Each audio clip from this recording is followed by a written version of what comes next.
October 15th, 1942, 0600 hours, the ruins of the Lazur chemical plant, Stalingrad. Hauptmann Friedrich Müller lowered his Zeiss binoculars slowly, his breath forming small clouds in the morning cold. Something was wrong. 2 of his best men had failed to report in from their overnight positions overlooking the Volga crossing points. These weren't inexperienced conscripts. Unteroffizier Hans Schmidt had 43 confirmed kills.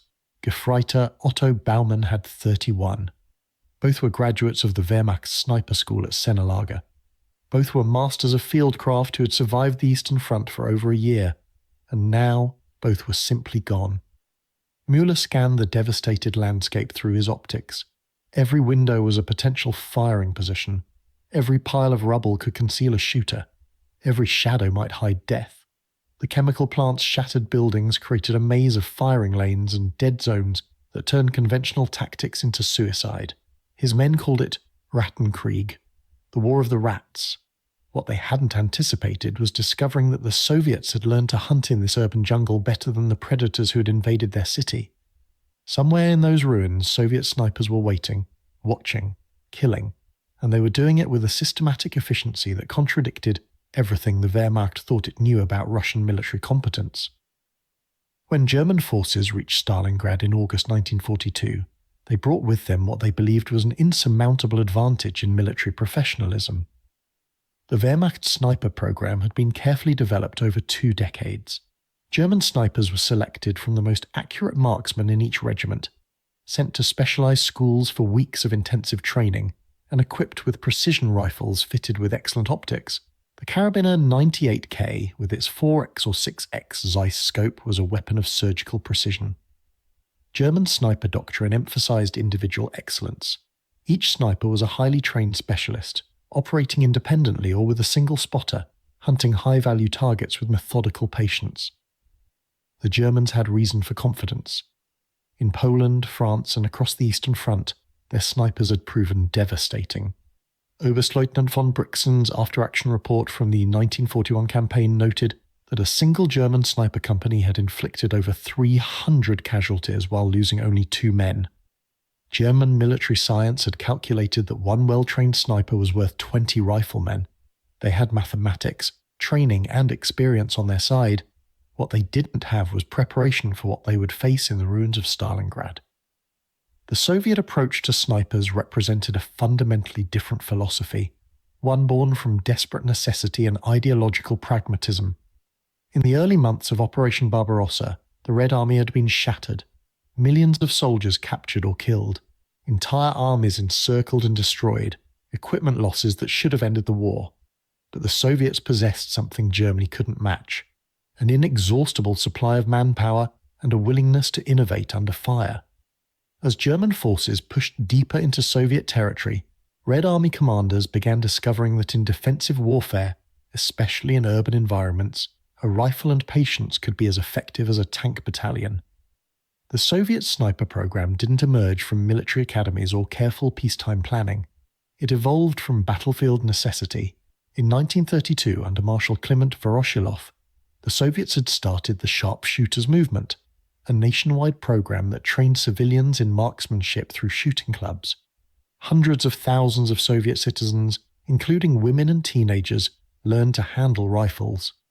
When war came, this reservoir of trained shooters provided raw material for something the Germans never anticipated: a mass sniper army. In March 1942, as the tide of German victories seemed unstoppable, the Red Army established the Central School for Sniper Instructors near Moscow. Unlike the German approach of selecting elite individuals for lengthy specialized training, the Soviets created a system designed for rapid mass production of competent marksmen. The training program lasted weeks, not months. Students learned essential skills: camouflage, range estimation, breathing control, wind reading, the basic mathematics of ballistics. Most crucially, they learned patience and the psychology of the hunt. The Soviet system wasn't about creating perfect snipers. It was about creating good enough snipers to overwhelm the enemy through sheer numbers. By the time the Battle for Stalingrad began in August 1942, the Red Army had trained thousands of snipers.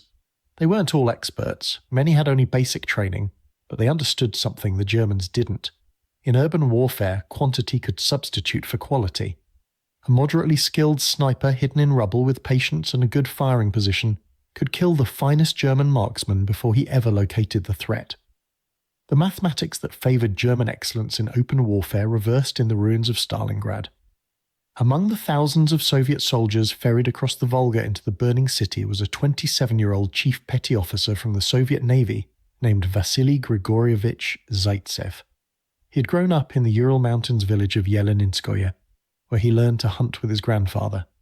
By age 12, he had killed his first wolf with a single shot from a heavy burden rifle he could barely carry. He spent summers working as a shepherd, stalking deer through forests where patience meant survival and wasted ammunition meant hunger. These weren't the skills taught in military academies. They were the instincts of a hunter who understood that every trigger pull needed to count.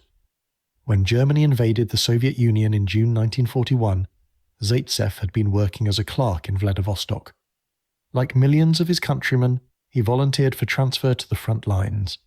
By September 1942, he was assigned to the 1047th Rifle Regiment of the 284th Rifle Division, part of the 62nd Army defending Stalingrad. He crossed the Volga on the night of September 21st, watching the city burn on the far shore, knowing that his chances of survival were minimal. The average life expectancy of a Soviet soldier arriving in Stalingrad was 24 hours. Zaitsev would transform those odds through skills learned in the Ural forests. His first engagement came on September 22nd. The German advance had pushed to within sight of the Volga in several sectors. Soviet infantry were dying in droves trying to hold positions against better trained, better equipped Wehrmacht forces. Zaitsev's company commander pointed at a German officer directing mortar fire from a window 800 meters away. Standard infantry rifles at that range required luck more than skill. Zaitsev raised his Mosin-Nagant 1891 30ths, the same rifle Russian soldiers had carried into World War I. No telescopic sight, just iron sights and instinct.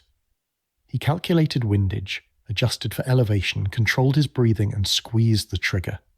The German officer dropped. Moments later, 2 more Germans appeared in the window to check on their fallen comrade. Zaitsev fired twice more, 2 more kills. Within 10 days, Zaitsev had killed 40 Germans. Soviet command recognized they had something valuable. He received a sniper variant of the Mosin-Nagant fitted with a 4x PU optical scope. The transformation from clerk to killer was complete, but more significantly, Soviet commanders realized they could replicate this success. If one hunter from the Urals could become this effective with minimal training, what could thousands of similarly skilled marksmen accomplish? The answer would reshape the battle for Stalingrad. By October 1942, the Soviet 62nd Army under General Vasily Chuikov had established a network of sniper schools inside the besieged city. The Lazur chemical plant became one such training ground. Inside buildings under constant artillery fire, instructors taught recruits to shoot at helmets, observation slits, and silhouettes drawn on walls. The course lasted 2 days. Students learned to identify targets. German officers wore distinct uniforms and carried binoculars. Machine gunners were identifiable by their positions and equipment.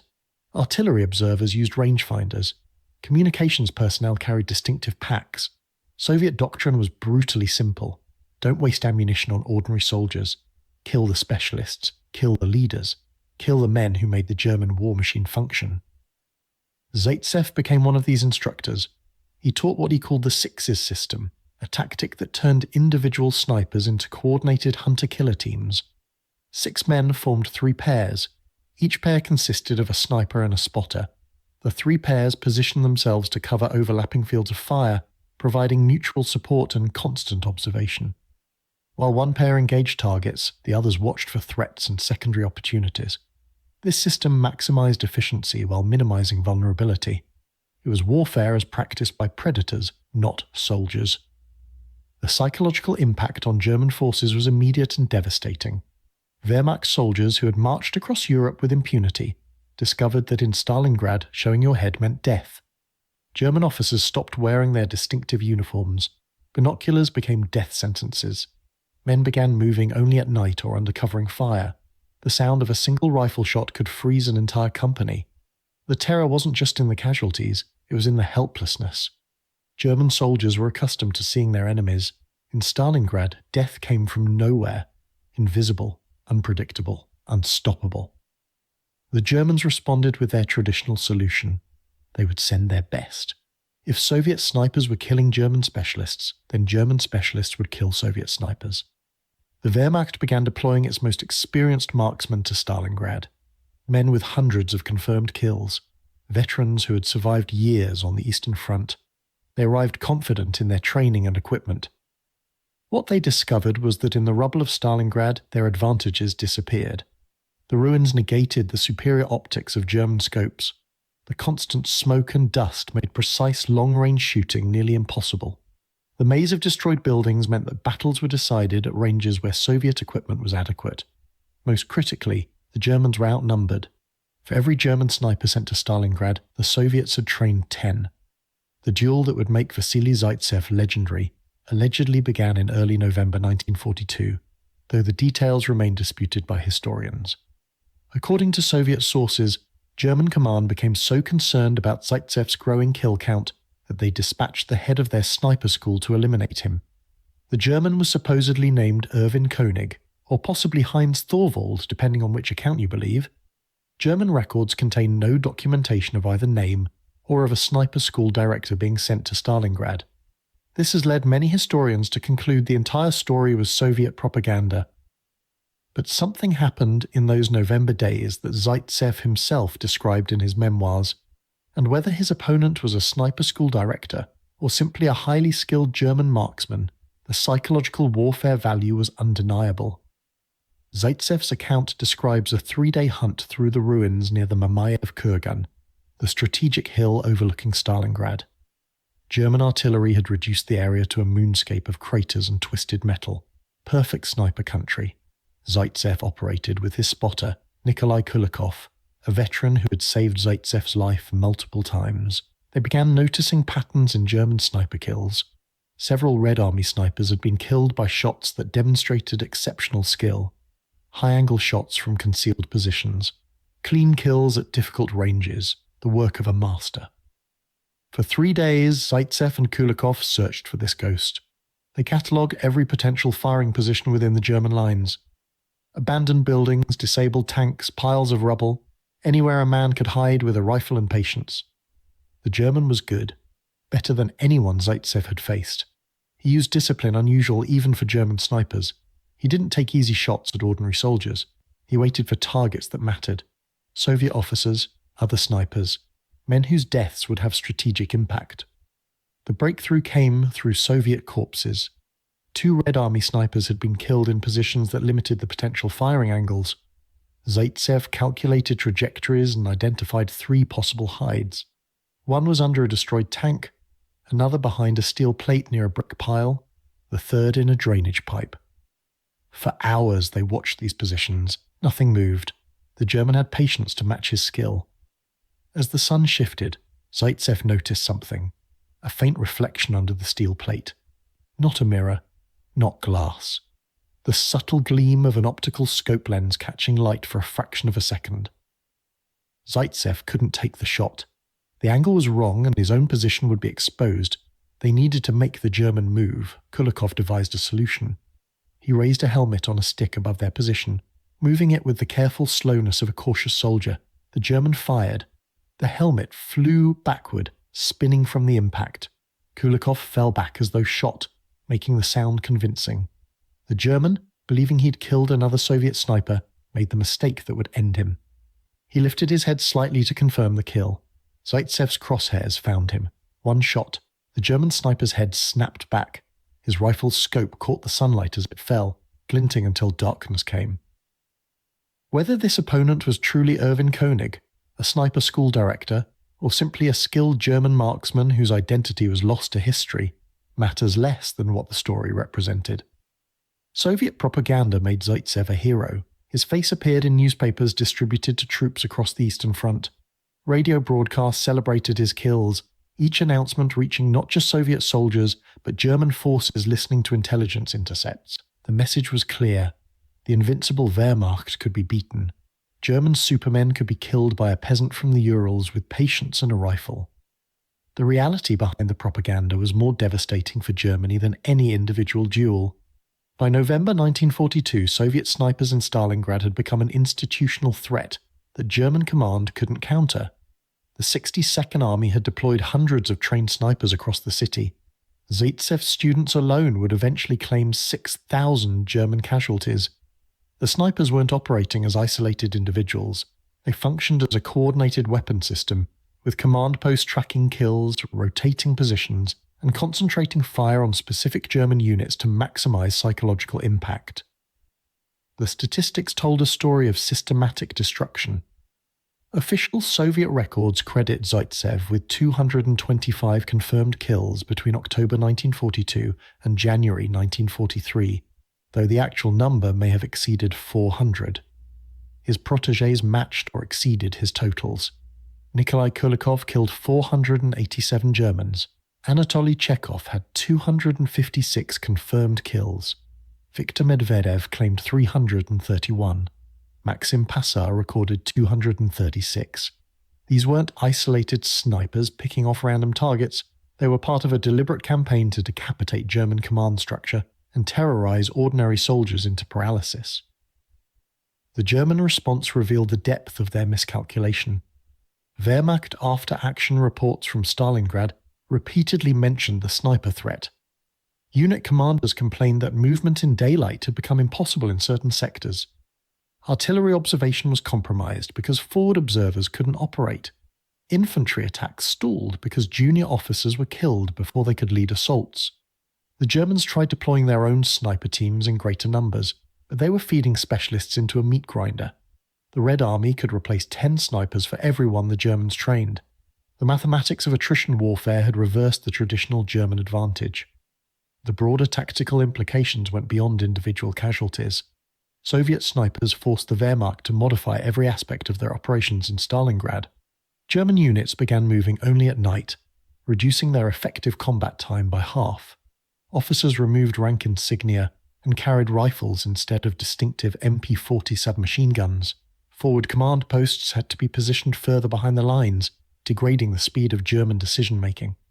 Artillery fire missions took longer because observers couldn't work safely. The cumulative effect was a degradation of German combat effectiveness that no amount of tactical brilliance could overcome.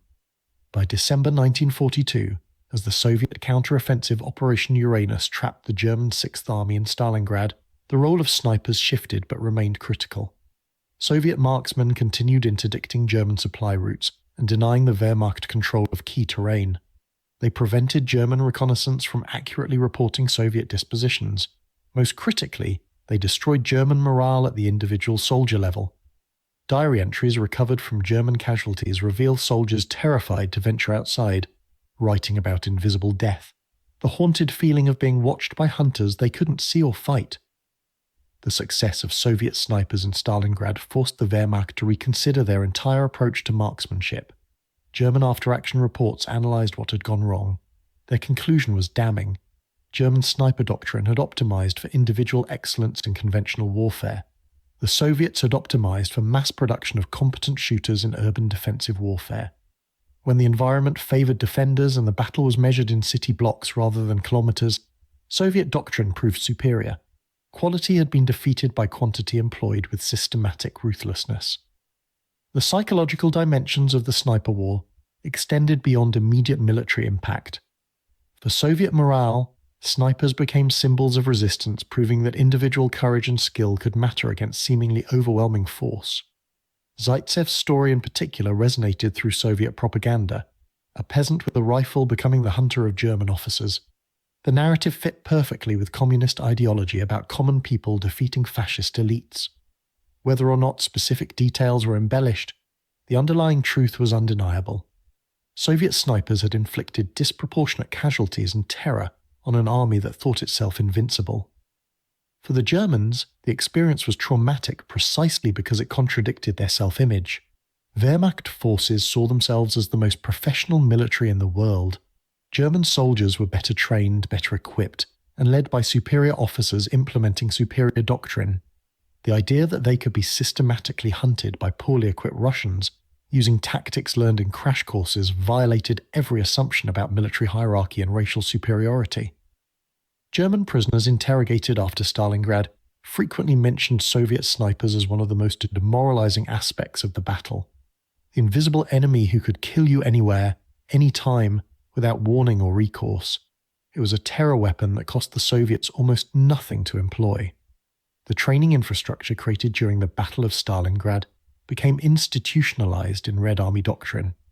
The Central Women's School of Sniper Training, established in 1942, graduated over 1,800 female snipers by war's end. Women like Lyudmila Pavlichenko, who killed 309 Germans, or Rosa Shanina, with 75 confirmed kills, proved that marksmanship didn't require male physical advantages. The Soviets trained over 428,000 snipers during World War II, with nearly 10,000 receiving advanced qualifications. This mass mobilization of marksmanship created a strategic weapon that persisted throughout the war and influenced military doctrine for decades. The contrast with German capabilities was stark. By 1943, Germany was training fewer snipers than it was losing. Experienced marksmen killed at Stalingrad and in subsequent battles couldn't be replaced because the training infrastructure couldn't keep pace with attrition. The Wehrmacht never adjusted their doctrine to match Soviet mass production methods because doing so would require admitting that their careful, expensive approach to creating elite specialists had been outmatched by Soviet pragmatism. German military pride wouldn't permit that acknowledgement until too late. Vasily Zaitsev fought at Stalingrad until January 1943, when a mortar explosion injured his eyes. He was evacuated to Moscow, where ophthalmologist Vladimir Filatov restored his vision. He returned to combat and fought through to the end of the war, finishing at the Battle of the Seelow Heights in Germany with the rank of captain. His final tally is disputed, but conservative estimates place his confirmed kills at 242. Some accounts suggest he may have killed as many as 400 Germans. The actual number matters less than what his story represented, proof that systematic training and employment of snipers could shift the balance in urban warfare. The techniques Zaitsev developed at Stalingrad became standard Soviet sniper doctrine, the Sixes system of paired shooters with overlapping fields of fire, the emphasis on killing officers and specialists rather than ordinary soldiers, the use of decoys and psychological warfare to provoke enemy mistakes, the integration of snipers into combined arms operations rather than treating them as isolated specialists. These innovations spread through the Red Army and were studied by military forces worldwide after the war. The German experience at Stalingrad forced other armies to recognize that modern urban warfare required mass deployment of snipers integrated into regular infantry operations. The Americans observed and adapted Soviet techniques for their own use in the Pacific Theater and later conflicts. The British revised their sniper doctrine, which had atrophied between the world wars. The lesson was universal. In urban combat, where traditional advantages in artillery, armor, and air support were negated by terrain, well-trained marksmen with rifles became strategic weapons. For the Germans, Stalingrad represented more than a military defeat. It was the moment when their doctrine, their training, their sense of superiority collided with the reality of Soviet adaptation and industrial capacity. They had entered the city confident that their professional snipers would dominate any opposition. Instead, they discovered that the Soviets had created a sniper army that overwhelmed German excellence through systematic mass production of competent killers. The mathematics were inescapable. Germany could train one excellent sniper in 3 months. In the same time, the Soviets trained 50 good enough snipers.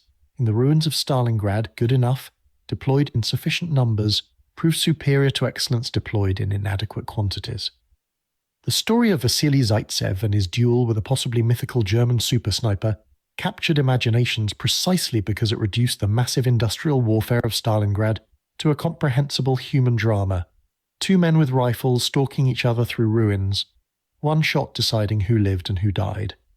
It was a narrative that made sense in a battle where over 2 million men fought for months over a city reduced to rubble. The reality was more complex and more devastating for Germany. Soviet snipers at Stalingrad weren't heroic individuals defeating enemies through superior skill. They were cogs in a machine designed to mass-produce death efficiently. The German generals who survived Stalingrad understood what had happened. Field Marshal Friedrich Paulus, who surrendered the 6th Army in February 1943, later testified that Soviet snipers had degraded German combat effectiveness by an estimated 30%. General Hans Duer wrote in his post-war analysis that the Wehrmacht had underestimated the impact of the Soviet Union's mass sniper training program. Oberst Wilhelm Adam, one of Paulus's staff officers, noted in his memoir that German soldiers developed what he called sniper paralysis, a psychological condition where men became afraid to perform basic military tasks for fear of being shot by an invisible enemy. These admissions revealed the deeper truth about Stalingrad. The battle wasn't lost because German soldiers lacked courage or German officers lacked skill. It was lost because the Germans were fighting the wrong war with the wrong doctrine against an enemy who had learned to exploit every advantage that urban defensive warfare provided. Soviet snipers were one element of this broader adaptation, but they were symbolic of a larger reality Germany refused to accept. The Soviet Union could absorb catastrophic losses and still generate new capabilities faster than Germany could counter them. After the war, Zaitsev settled in Kiev, where he studied at a textile university and eventually became a factory director. He lived a quiet life until his death in December 1991, just days before the dissolution of the Soviet Union he had fought to defend. His final wish was to be buried at Stalingrad, but he was initially interred in Kiev. In 2006, 15 years after his death, his remains were reburied with full military honours at the Mamayev-Kurgan Memorial in Volgograd, the city that had once been Stalingrad. His rifle is displayed in the Museum for the Defense of Stalingrad, a weapon that killed hundreds of Germans and trained thousands of Soviet snipers. The legacy of the sniper war at Stalingrad extends beyond military history into the realm of cultural memory and national identity. For Russians, Zaitsev represents the resilience and determination that defeated fascism. His story is taught to school children as an example of individual courage in service of collective survival. The possibly embellished details of his duel with Erwin König matter less than the broader truth it represents. That ordinary Soviet citizens, given rifles and training, could stand against and defeat what had seemed like an invincible enemy. The narrative served Soviet propaganda during the war and continues to serve Russian national mythology today. For military historians and tacticians, the Battle of Stalingrad demonstrated that technological and numerical superiority could be negated by appropriate tactics and terrain. The Germans had better rifles, better optics, better training infrastructure, and more experienced snipers when the battle began. By the end, none of those advantages mattered. The Soviets had created a system that produced snipers faster than Germans could kill them, positioned those snipers where they had maximum impact, and integrated them into a broader defensive strategy that turned Stalingrad's ruins into a killing ground that consumed the Wehrmacht's offensive capability. The Germans, constrained by their cultural attachment to individual excellence and elite specialization, couldn't match this approach. They continued producing highly skilled snipers one at a time through expensive, time-consuming processes. Each German sniper was arguably better than his Soviet counterpart. But when facing 10 Soviet snipers for every German, individual superiority became statistically irrelevant. The Wehrmacht learned at Stalingrad what it would learn repeatedly through the rest of the war. That Soviet willingness to accept casualties while systematically building capability created advantages that German tactical brilliance couldn't overcome. The final accounting of the sniper war at Stalingrad reveals numbers that dwarf the legend of individual duels. Soviet sources claim their snipers killed over 30,000 German soldiers during the battle. German records, characteristically meticulous, admit to at least 15,000 casualties to sniper fire. The actual number lies somewhere between, but even the conservative German figure represents more casualties than many entire battles earlier in the war. These weren't random killings.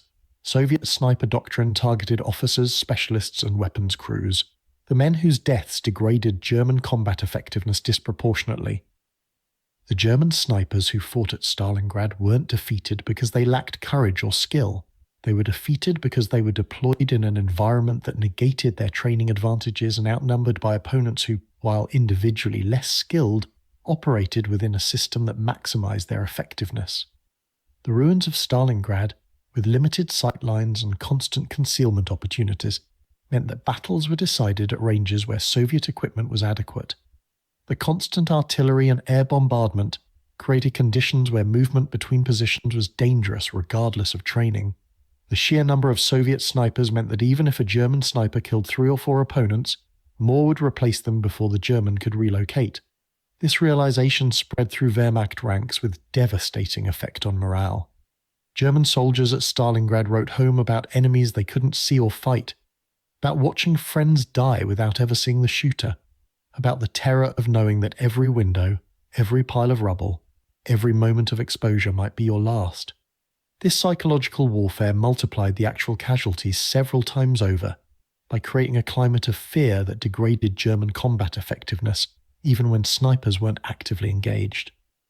By February 1943, when the remnants of the German Sixth Army surrendered at Stalingrad, the myth and reality of Soviet snipers had merged into a weapon that influenced German tactical decisions for the remainder of the war.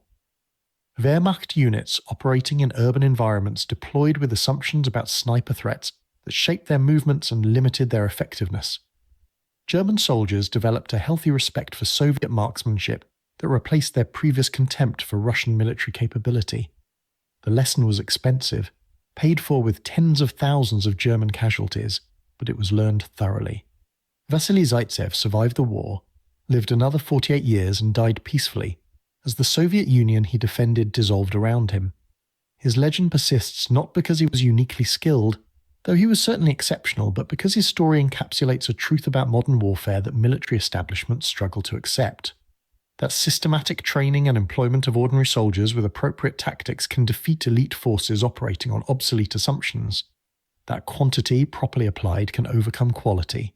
That a peasant with a rifle and patience can kill a professional soldier with superior training and equipment if the peasant is fighting on terrain and under conditions that favour his approach. The German snipers at Stalingrad were indeed among the best in the world, but at Stalingrad being the best wasn't enough.